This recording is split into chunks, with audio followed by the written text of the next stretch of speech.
السلام عليكم ورحمة الله وبركاته. الحمد لله نحمده ونستعينه ونستغفره ونؤمن به ونتوكل عليه ونعوذ بالله من شرور أنفسنا ومن سيئات أعمالنا.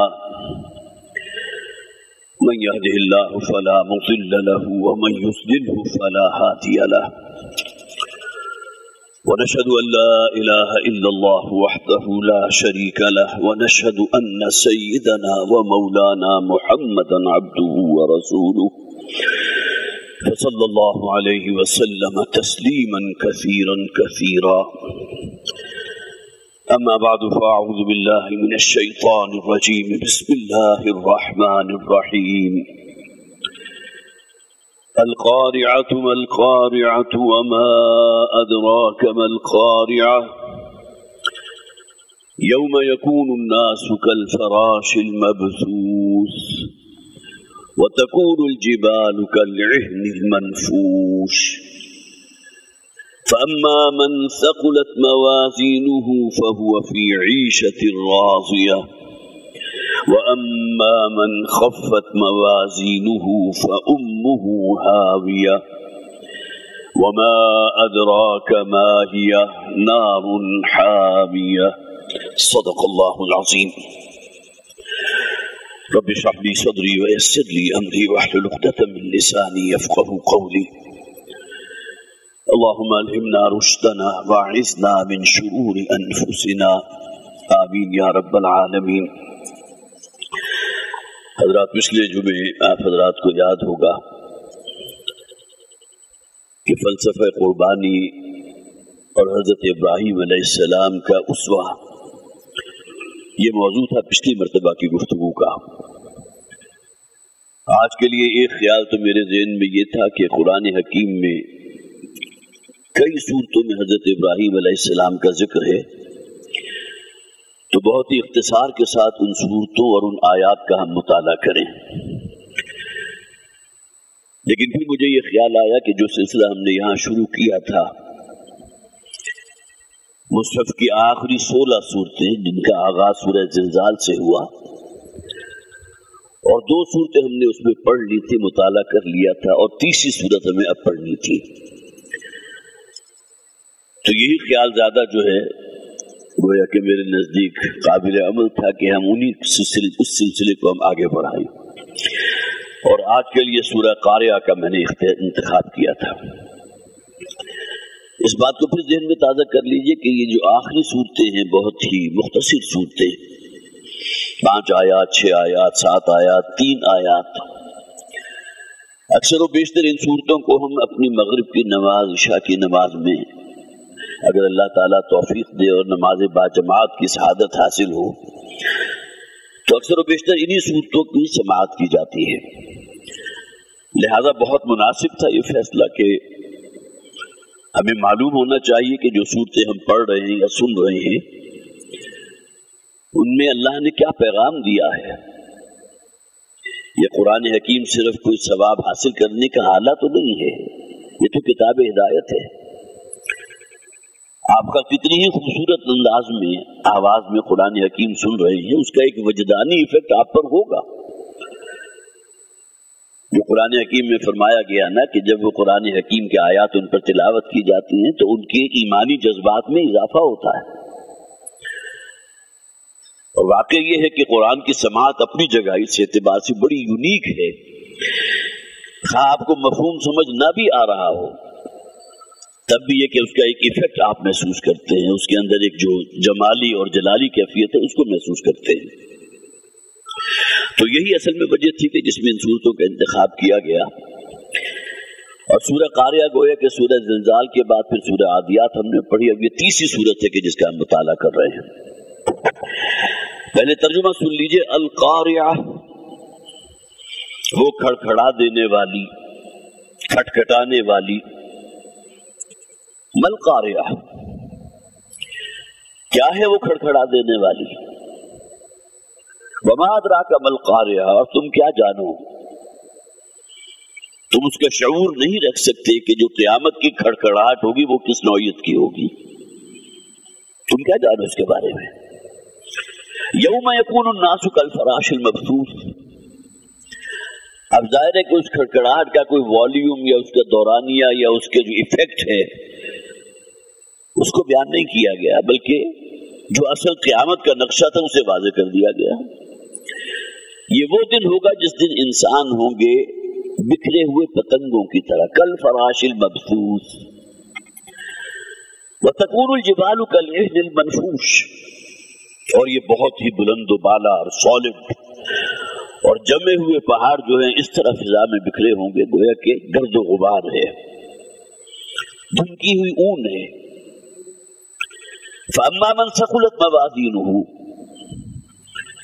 بس وہ لوگ کہ جن کے اوزان، جن کے موازین، جن کا نامہ اعمال اس دن وزنی ہوگا، بھاری ہوگا، فَهُوَ فِي عِيشَةٍ رَاضِيَةٍ، وہ ہوں گے جو اب وہ زندگی بسر کریں گے جس سے وہ بہت خوش ہوں گے، آخرت میں جنت کی زندگی. وَأَمَّا مَنْ خَفَّتْ مَوَازِينُهُ، اور جن کے پلڑے اور ان کے موازین اس دن کہیں ہلکے رہ گئے، فَأُمُّهُ هَاوِيَةٌ، تو اب ایسے شخص کا ٹھکانہ ہوگی ہاویہ. وما ادراک ما ہی، اور تم کیا جانو وہ ہاویہ ہے کیا، اس کی ماہیت کیا ہے. نار حامیہ، وہ جہنم کی آگ ہے کہ جو دہکتی ہوئی ہوگی. اب یہ صورتیں جو ہے جیسا کہ میں نے عرض کیا تھا ان کا انداز بڑا جھنجھوڑنے کا انداز ہے. وہ بجلی کا کڑکا تھا یا صوت ہادی، عرب کی زمین جس نے ساری ہلا دی. جب نبی اکرم صلی اللہ علیہ وسلم نے یہ کلام اپنی اس قوم کے سامنے پیش کیا تو ایک مرتبہ تو سب کے سب جو ہے وہ دم بخود رہ گئے. اس میں جو صوتی ہم آہنگ ہے، اس کے اندر ایک جلالت ہے، عظمت ہے، ایفیکٹ ہے اس کا. تو گویا کہ نیند کے ماتوں کو جو ہے خواب غفلت سے بیدار کرنا. آخری پاروں میں یہ اسلوب آپ کو بہت نمایاں نظر آئے گا. وقت چونکہ بہت کم ہے اور میرا خیال ہے کہ صورت کو انشاءاللہ آج ہم مکمل کر لیں گے. سب سے پہلی آیت ہے القاریہ. قرأ یقرأ کا مادہ عربی زبان میں آتا ہے دو اشیاء کے ٹکرانے سے جو آواز پیدا ہو. آپ کے ہاتھ میں دو پتھر ہیں، آپ ان کو آپس میں ٹکرائیں، اس پتھر کو میز پر ٹکرائیں تو جو آواز پیدا ہوگی وہ قرأ یقرأ ہے. اسی طرح جب کوئی پرندہ زمین کے اوپر سالڈ زمین پر پتھر پر اپنی چونچ مارتا ہے جو آواز پیدا ہو رہی ہے وہ بھی قرأ یقرأ ہے. اسی طرح یہاں بھی وہی الفاظ استعمال کیے گئے، لیکن اس آواز کی نوعیت کیا ہوگی، اس کا ایفیکٹ کیا ہوگا، اس کو ان دنیاوی آوازوں کے اوپر قیاس نہ کرو. تو عربی زبان میں قرع الباب آتا ہے، کوئی شخص کسی شخص سے ملنے گیا اور دروازے پر کھڑا ہو کر اسے کھڑکھڑانے لگا، کھٹکھٹانے لگا، قرع الباب. اصل میں یہاں مراد کیا ہے، یہ نفخہ اولا جو ہوگا قرآن حکیم میں کئی مقامات پر ذکر ہے. فَإِذَا نُفِخَ فِي الصُّورِ، وہ وقت جبکہ وہ سور میں پھونکا جائے گا.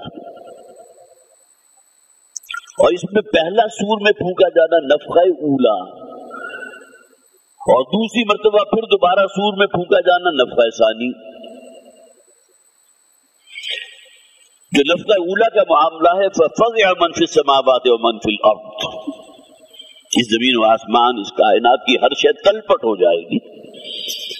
کل شیء ہالک الا وجہ، ہر شے ہلاک ہو جائے گی، ختم ہو جائے گی. جسے قرآن حکیم میں الساعہ بھی کہا گیا. القیامہ عام طور پر قیامت کا لفظ بھی اسی موقع کے لیے استعمال ہوتا ہے، لیکن اصل میں یہ وہ ہے کہ جب کہ لوگ جو ہیں کھڑے ہوں گے اس کے لیے، حساب کتاب کے لیے. اس کو بند ہی کر لو.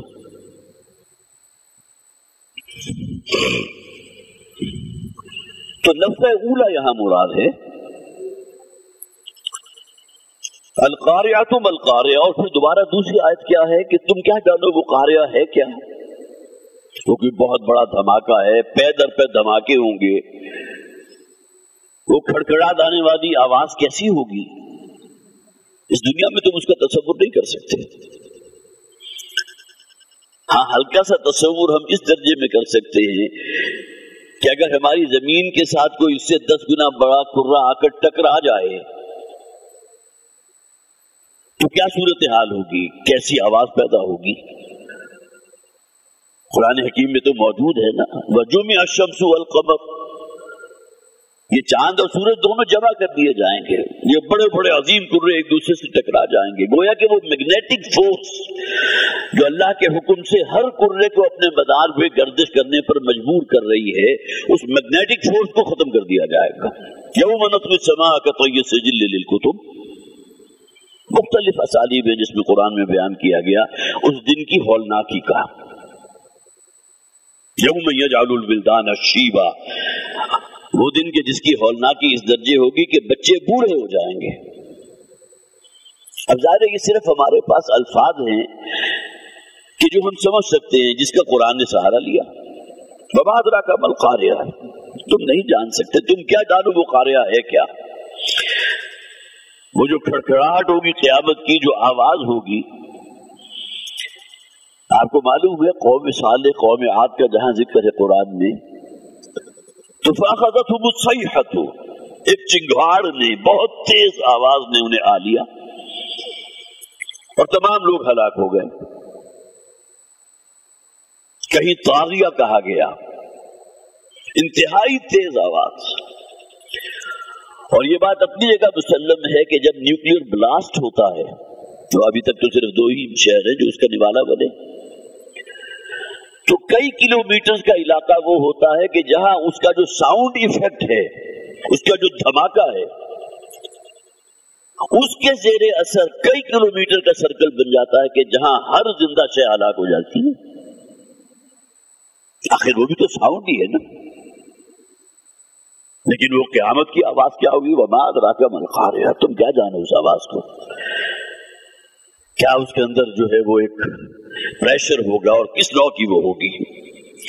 یوم یکون الناس کالفراش المبثوث۔ اب دیکھیں یہ گویا کہ انداز ہے متوجہ کرنے کا، تاکہ ہر قاری اور سامع جو ہے متوجہ ہو جائے۔ ذکر ہو رہا ہے اس قیامت کا، جس طرح انسان کی زندگی کی سب سے بڑی حقیقت موت ہے، اسی طرح اس پوری کائنات کی بھی ایک حقیقت ہے اور وہ قیامت ہے، الساعہ۔ اس لیے کہ قرآن نے کہا نا کل شیء ہالک، ہر شے ہلاک ہو جائے گی، الا وجہ، سوائے اللہ کے روح انور کے۔ اللہ کی ذات ہے جو باقی ہے، الحی ہے، القیوم ہے۔ تو یوم یکون الناس کالفراش المبثوث، جس دن کے لوگ ہو جائیں گے ایسے گویا کہ پتنگے ہیں بکھرے ہوئے۔ یہ مشاہدہ آپ حضرات نے بھی کیا ہوا، خاص طور پر جب برسات ہوتی ہے اور کہیں آپ کے صحن میں کوئی بڑا بلب روشن ہے، کوئی قندیل جل رہی ہے یا کوئی بہت بڑی فلڈ لائٹ ہے۔ اب یہ جو پتنگے ہوتے ہیں اس میں چھوٹے بڑے دیوانہ وار اس کی طرف لپکتے ہیں، لیکن بالآخر انجام کیا ہوتا ہے کہ چند گھنٹوں کے بعد آپ دیکھیں گے پتنگے نظر نہیں آ رہے، وہ ایک دوسرے سے ٹکرا کر ان کے پر جو بہت ہی نازک ہوتے ہیں وہ جڑ جاتے ہیں، اور زمین پر آپ کو سونڈیوں کی جو ہے ایک بڑی کثیر تعداد نظر آ رہی ہے۔ ظاہر ہے کہ ان کی زندگی تو نہیں ہے، وہ تو ختم ہو گئے۔ دیوانہ وار جو جسے آپ کہیے جو اس سرچ لائٹ کی طرح متوجہ ہو رہے تھے، لپک رہے تھے، لیکن اینڈ کیا ہے؟ موت ہے، ختم۔ تو یہاں جو نقشہ کھینچا گیا وہ 3 اعتبارات سے ہے، بکھرے ہوئے پتنگے۔ سب سے پہلی بات تو یہ کہ کثرت ان کی اتنی ہوگی۔ اب انسان بھی نوٹ کیجئے نا کہ اگر آپ دیکھیے کہ اب تک اگر آج بھی تقریباً 7.25 ارب انسان اس روئے ارضی پر موجود ہیں، تو ہم سے پہلے اربوں نے کھربوں گزر چکے، سب جمع ہیں، حضرت آدم سے لے کر اور تا قیامت آنے والا ہر شخص اس دن موجود ہوگا۔ تو یہ کثرت ہے، اس کی وجہ سے ایک دوسرے کے اندر جسے آپ کہیے کہ نفسا نفسی کا عالم بھی ہے، اور اسی کی وجہ سے وہاں اب موت تو نہیں ہے۔ جس طرح وہ پتنگے جو ہے بالآخر موت کی آغوش میں چلے گئے، انسانوں کے لیے تو وہ معاملہ نہیں ہے۔ تو سب سے پہلے تو یہ کہ کثرت تعداد، اور دوسرے بد نظمی۔ یہی پتنگے جس طرح ایک دوسرے سے ٹکراتے ہیں کسی نظم میں اگر ہوں تو شاید ان کا وہ انجام نہ ہو کہ ان کے پر جو ہے ان کے جسم سے جدا ہو جائے اور زمین کے اوپر جو ہے بالآخر موت مر جائے. تو بد نظمی نفسا نفسی کا عالم قیامت کا ذکر جو آتا ہے احادیث میں بھی آتا ہے, ہر شخص کو اپنی پڑی ہوگی. یوم یفر المرء من اخیہ وامہ وابیہ وصاحبتہ وبنیہ. بیٹا باپ سے بھاگ رہا ہوگا, باپ بیٹے سے بھاگ رہا ہوگا, ماں بیٹی سے بھاگ رہی ہوگی, سگا بھائی دوسرے بھائی سے جو ہے وہ دوڑ رہا ہوگا, بیوی شوہر سے بے پرواہ ہوگی. یوم یفر المرء من اخیہ وامہ وابیہ وصاحبتہ وبنیہ لکل امرئ منہم یومئذ شأن یغنیہ. وہ ہوگا اصل میں نفسا نفسی کا عالم, ہر شخص اپنی ہی دھن میں ہے, اسے اپنی پڑی ہے. تو یوم یکون الناس کالفراش المبثوث, جس دن کے انسان ہو جائیں گے ایسے گویا کہ بکھرے ہوئے پتنگے ہیں. وتکون الجبال کالعہن المنفوش, اور یہ پہاڑ بہت سالڈ جیسے زمین میں گڑے ہوئے ہیں, جن کی بلندی کا کیا کہنا. آپ کو کہیں اگر جو ہے ڈیم بنانا پڑے اور تھوڑا سا علاقہ آپ کو جو ہے تو توڑ پھوڑ کرنی پڑے تو معلوم ہوگا کہ کس بھاؤ بکتی ہے. اور یہی پہاڑ ہوں گے کہ جو دھنکی ہوئی رنگین روئی کی طرح فضا میں بکھرے ہوئے ہوں گے. وہ جو کہا گیا نا قرآن میں اذا دکت الارض دکا دکا, جبکہ اس زمین کو کوٹ کوٹ کر ہم بالکل چپٹا اور ہموار کر دیں گے. یہ انداز بھی اختیار کیا گیا. سورہ طٰہٰ میں فرمایا گیا لا تری فیہا عوجا ولا امتا, اس دن تمہیں اس زمین کے اوپر کوئی بلندی, کوئی نشیب و فراز, کوئی پہاڑ, کوئی پہاڑیاں, کوئی ٹیلے, کوئی چٹان, کوئی شے نظر نہیں آئے گی. اسی کو تعبیر کیا گیا وتکون الجبال کالعہن المنفوش, اور یہ پہاڑ اس دن ہوں گے دھنکی ہوئی رنگین روئی کی طرح. یہاں بھی نوٹ کیجئے پہاڑوں کے بھی مختلف رنگ ہیں. قرآن حکیم میں اس کا ذکر موجود ہے سورہ فاطر کے اندر آیت نمبر 27. اب یہ جو بالکل وائٹ قسم کا بریلینٹ وائٹ آپ کو ماربل حاصل ہوتا ہے, کہاں سے آیا؟ پہاڑوں کو کاٹ کاٹ کر وہ سلیں کاٹی گئی ہیں نا, کہیں کوئی داغ دھبا آپ کو نظر ہی نہیں آ رہا, بالکل وائٹ. اور جتنا وائٹ ہوگا اتنا زیادہ ایکسپینسو ہوگا. اسی طرح کتنے ہی اور انواع و اقسام کے ڈیزائنز ہیں کہ جو آپ کو بنے ہوئے نظر آ رہے ہوں گے. اگر سرخ رنگ ہے, براؤن کلر ہے, گرین کلر ہے, اس میں بے تحاشا شیڈز, اور انہی پہاڑوں سے کٹی ہوئی وہ سلیں ہوتی ہیں جو آپ زینت بناتے ہیں اپنے گھر کے فرشوں کی یا دیواروں کی. تو سورہ فاطر میں فرمایا گیا الم تر ان اللہ انزل من السماء ماء, کیا تم نے کبھی غور کیا, دیکھا نہیں, اللہ تعالیٰ نے آسمان سے پانی نازل فرمایا, بارش نازل فرمائی. فاخرجنا به نبات كل شيء, اور پھر اس کے ذریعے ہم نے ثمرات مختلف انواع و اقسام کے پھل اور تمہارے لیے سبزیاں مختلفاً الوانها, جن کے بہت رنگ ہیں, بہت ذائقے ہیں. یہ کریلا بھی حاصل ہو رہا ہے, یہ کدو بھی حاصل ہو رہا ہے, بھنڈی بھی حاصل ہو رہی ہے, کتنی ہی سبزیاں ہیں جو یہاں ہم پاکستان میں دیکھ سکتے ہیں, اور غیر ممالک میں چلے جائیں تو آپ کو وہاں کی اپنی سبزیاں نظر آ جائیں گی. مختلف الوان ہوں, جن کے رنگ مختلف ہیں, جن کا ذائقہ مختلف ہے, جن کی لذت فلیور مختلف ہے. اور آگے فرمایا وَمِنَ الْجِبَالِ جُدَدٌ بِيضٌ, اور اسی طرح تم دیکھتے ہو پہاڑوں کو کہ وہ پہاڑ بھی ہیں جو بالکل بریلینٹ وائٹ ہیں, سفید. اور جب بارش پڑتی ہے تو دور سے یوں محسوس ہوتا ہے گویا کہ برف کا ایک پہاڑ کھڑا ہوا. جدد بیز, پہاڑوں کی اقسام بریلینٹ وائٹ. وحمر مختلف الوانها, اور اسی طرح کتنا ہی پہاڑ ہیں کہ جس میں سرخ رنگ والے بھی آپ کو مل جائیں گے, مختلف شیڈز کے حامل. رنگ ایک سرخ ہے لیکن اس میں گہرا سرخ, کم سرخ, سرخ کے ساتھ کسی اور رنگ کی ملاوٹ. یہ ڈیزائنز ہیں کہ جو آپ کو اسی پہاڑی پتھر میں نظر آ رہے ہیں. وغرابیب سود، اور اسی طرح بالکل سیاہ کالے بھجنگ پہاڑ بھی تمہیں نظر آ جائیں گے۔ اب گویا کہ چشم تصور میں آپ دیکھیں گے جب اللہ کا حکم ہوگا اور یہ پہاڑ جو ہے دھنکی ہوئی روئی کی طرح فضا میں منتشر ہوں گے تو رنگا رنگ قسم کے قوس قزح کے جو ہے رنگ آپ کو فضا میں نظر آ رہے ہیں۔ وہ کوئی خوش طبعی کے لیے نہیں ہے، لیکن وہ جو سیاہ پہاڑ تھے وہ بھی سیاہ رنگ کی دھول کی شکل میں تبدیل ہو گئے۔ اسی طرح وائٹ جو تھے بریلینٹ وائٹ، وہ اس شکل کے اندر دھول میں تبدیل ہو گئے۔ سرخ رنگ کے پہاڑ جو ہیں وہ اپنی ایک شان جو ہے وہ پیدا کر رہے ہیں۔ تو یہاں 3 اقسام سورہ فاطر کی آیت نمبر 27 میں بیان کر دی گئی۔ پہاڑوں میں یہ گویا کہ اللہ تعالیٰ کی قدرت کی نشانیاں ہیں۔ مسجد نبوی کی جب تعمیر ہوئی تو ڈاکومنٹری آپ حضرات نے بھی واٹس ایپ کے اوپر دیکھی ہوگی، بہت سے لوگوں کی نظر سے گزری، کتنی فاصلے سے جا کر وہ ماربل لے کر آئے تھے کہ جو زینت بنا ہے مسجد نبوی کے فرش کی، اور جو اس کے محراب ہیں اور پھر جو اس کے کالمز ہیں، اور ہائی ٹیک قسم کی مشینری حاصل کر کے جس طرح ان کو جو ہے کٹ کیا گیا ہے، ان کو پالش کیا گیا ہے، شیشے کی طرح چمکا دیا گیا، الگ سے کوئی شے ایڈ نہیں کی اس میں۔ اس پہاڑ کے پتھر میں وہ تمام چیزیں موجود ہیں۔ تو گویا کہ اللہ کی قدرت کی یہ نشانیاں بڑی بڑی اس دن اسی فضا کے اندر جو ہے وہ بادلوں کی شکل میں اور گرد و غبار کی شکل میں، انواع اقسام کے رنگ کی شکل میں تمہاری نگاہوں کے سامنے ہوں گے۔ یہ تو نقشہ ہوگا قیامت کا۔ اب آگے ذکر ہے جو اصل شے ہے، جو موضوع ہے قرآن کا۔ فَأَمَّا مَنْ ثَقُلَتْ مَوَازِينُهُ فَهُوَ فِي عِيشَةٍ رَاضِيَةٍ۔ یہ تمام باتیں سن لی نا،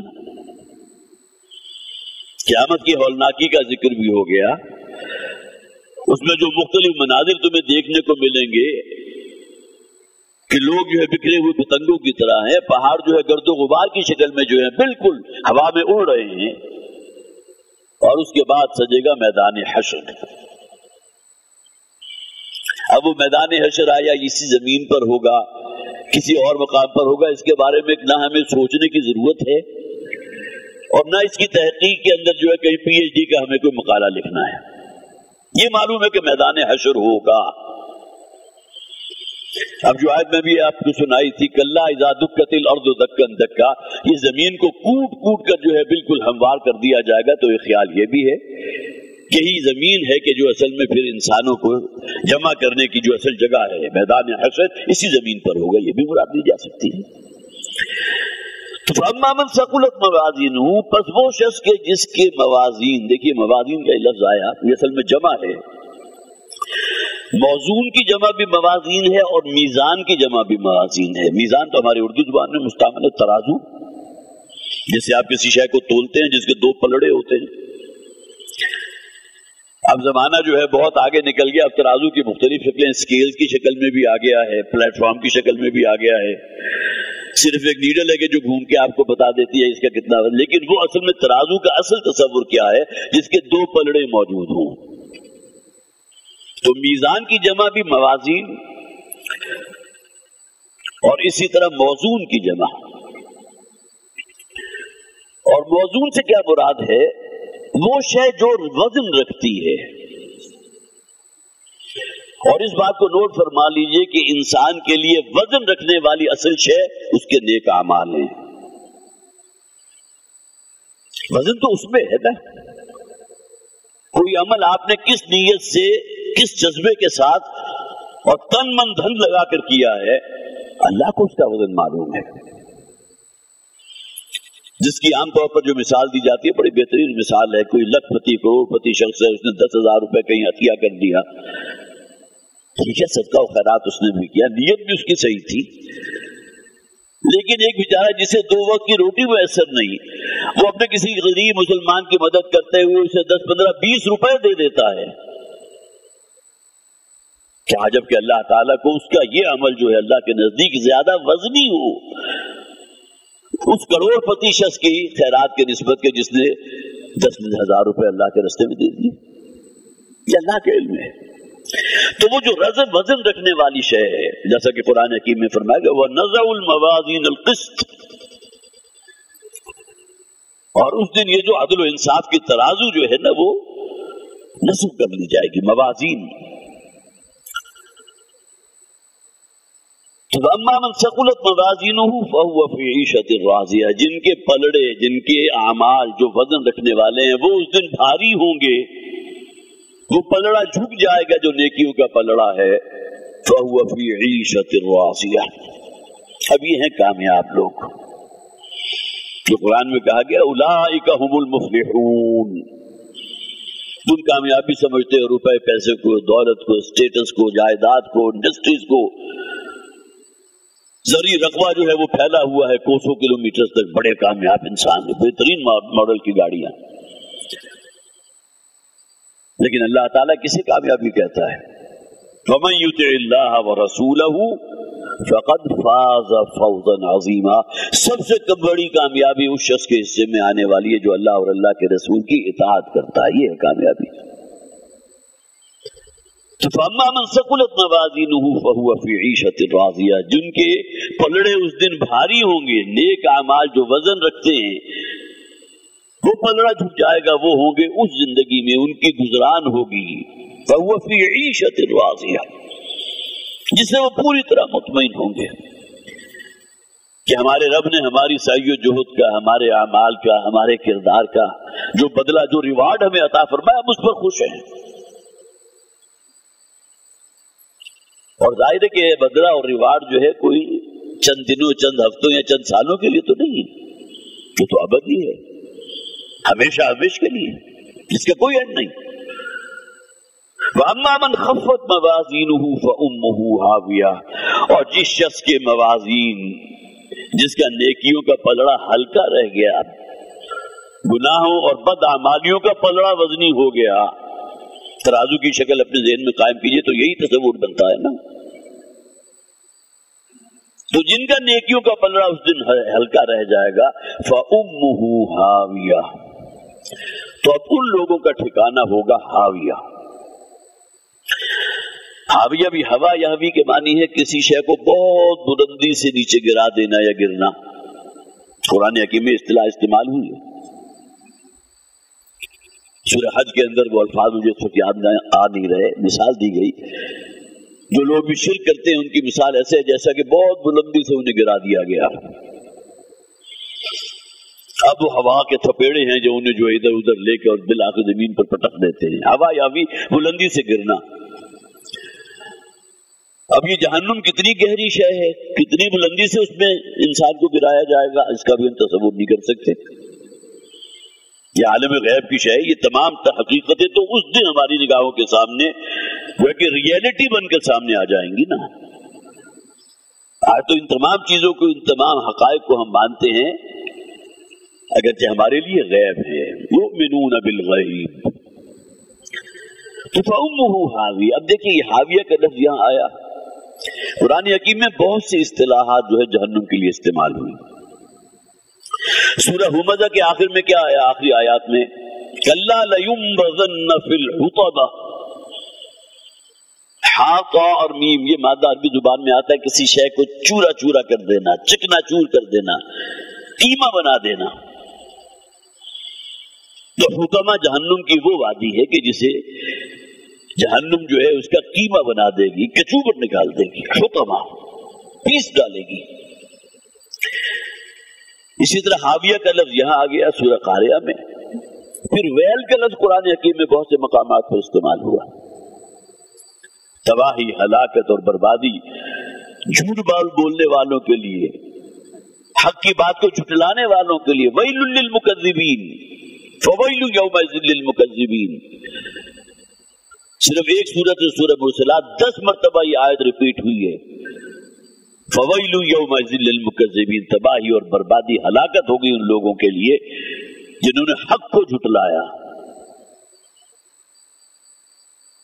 تو ویل کا لفظ قرآن میں آتا ہے تباہی اور ہلاکت، بلکہ حضور نے یہ بھی فرمایا کہ ویل جہنم کی ایک وادی ہے، جس طرح وادی ایک ہاویہ بھی ہے، حطمہ بھی ہے، اسی طرح جہنم کی ایک وادی بھی ہے کہ جس کا نام ویل ہے، وادی ویل، جس سے خود جہنم بھی پناہ مانگتی ہے، حدیث میں موجود تھا۔ اسی طرح سقر کا لفظ آیا،